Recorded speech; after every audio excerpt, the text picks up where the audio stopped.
আলিফ লাম কুকুর থাম, আলিফ লাম কুকুর থাম। পাগল কি বলছে?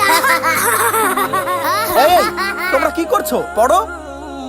আলিফ বা তা সা। এই আব্দুল আওয়াল পড়া বলো। জি উস্তাদ। আলিফ বা তা সা ডিম। হুজুর এটা ডিম হবে না? জি বলে। এই তোমরা চুপ করো না। আব্দুল আওয়াল এটা জিম হবে। হুজুর আমি মুখস্থ করি তাও ভুলে যাই, আমি কি করব? আব্দুল আওয়াল তুমি এই কাগজটা রাখো আর এই কাগজের লেখাগুলো পড়ে মুখস্থ করে আসবে। জি উস্তাদ। ঠিক আছে, আজকে তোমাদের ছুটি।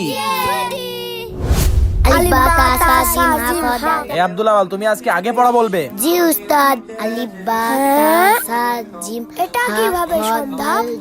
মাশাআল্লাহ আব্দুল আওয়াল অনেক সুন্দর হয়েছে। উস্তাদ কালকে আপনি কি শিখিয়েছেন? আব্দুল আজকে এত সুন্দর পড়া পাচ্ছে। শোনো বাচ্চারা, আমি কালকে আব্দুল আওয়ালকে রব্বি জিদনি ইলমা পড়তে বলেছিলাম, কারণ এগুলো আমাদের নবীর সুন্নাহ।